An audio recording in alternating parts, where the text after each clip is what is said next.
is Rosie and I'm one of the animators for Psych2Go. I've been working with Psych2Go for 4 to 5 years now, and I've done this playlist on their channel. I thought I would take you along the process of what it takes to animate behind the scenes of a Psych2Go video. So in this video, we're going to be talking about how I made why so many of us pretend to be okay even when we're not.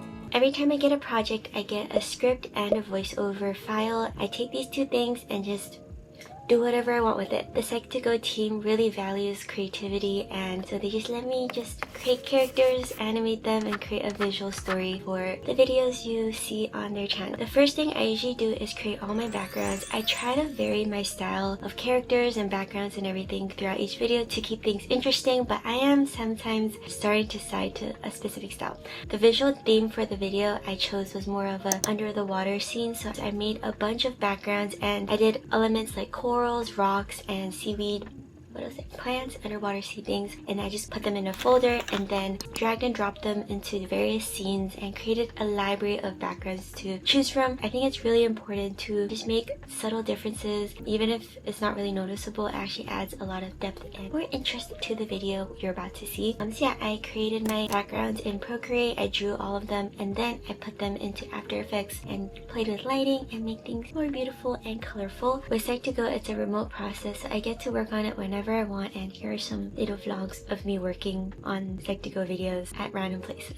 Hello, I'm currently in the car and I'm working on Psych2Go. It's pretty tedious, but it's really all fun work, so I really enjoy. I'll probably keep you guys here and do a little time lapse and we'll work on it together. Never mind, time lapse not working, but I'll show you some finals when it's done.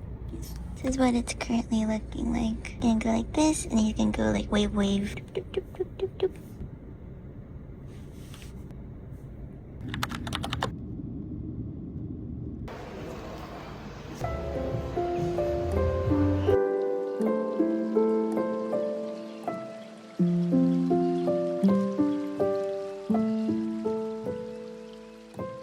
I hope you enjoyed the little mini vlogs throughout my time making this video. I actually love how I can just pop out my iPad wherever I am, whenever, and just start drawing on working on this video. So the very first thing I do after receiving the voiceover and the script is to make my characters. I think the character design is very important because it shows a version of Psy. If you see Psych2Go's channel, there's just so many different versions and characters, but it's still the same little guy with a leaf on top. But you can really do different variations of him. So every time before I start a video, I create character design sheets and create different expressions. Sometimes I would start with that character and then draw over them for each scene. Adds consistency and makes the character hopefully look a little bit the same throughout the whole video. Next up is adding text. This video I incorporated some handwritten text but also typing out text. For handwritten text, I usually either draw it multiple times on Procreate, but also sometimes I would do a recording of my drawing and then put it on a green screen and then key it out later so it looks like it's handwritten. Some ways I like to add text in my videos, I position them into the video. On the screen right now is just some examples of ways I put text and the process of me doing it.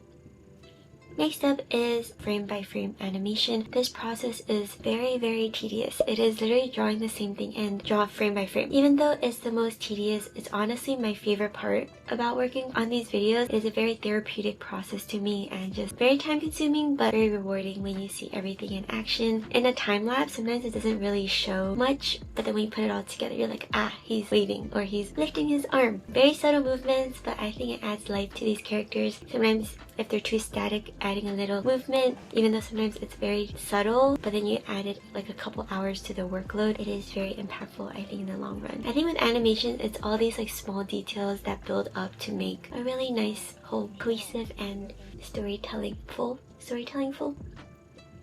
It makes a very good story, visual story. The next part I want to show you is when I build more complicated scenes. I don't think all my scenes reach level of complicatedness I want, but with the time crunch and trying to produce work, I do space them out. I try to complicated and then complicated and like try to do different, so it's not the first 3 minutes of the video so complicated and then the other ones are so plain. And when I'm doing a scene like this, I usually start out with the background and then layer on the outline of the characters and add elements and lighting, and these are just some build-ups. When I'm drawing these scenes, it is very fun, very fun. Along with like the main white little Psychical character with the leaf, I also had some side characters. Because it was an underwater theme, I added 2 little guys who are audience members trying to represent you guys watching the scene. So I added like a snorkel buddies, and then I also did some variations of them. But yeah, these are my little side characters. Hopefully they add more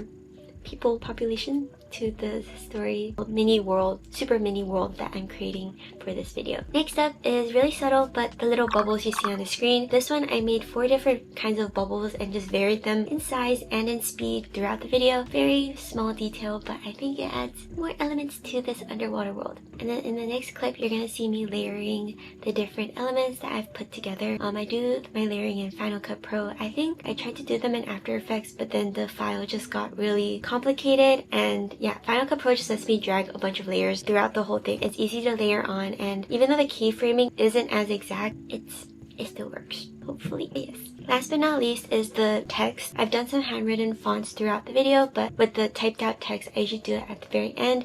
I usually just compile my art, everything I've done, and then take my script and my editing file and just type away. Sometimes I copy and paste, but there's sometimes the wording kind of switches because I think Amanda, our voiceover girl, who you all love, me too, and literally like I listen to her so much because I'm always working on this, but I like never get bored of it, and I love. But anyway, she sometimes like switches it just to make the words flow better, or I love her for that, but sometimes that means a little bit more time shifting stuff and typing it instead of just copy paste.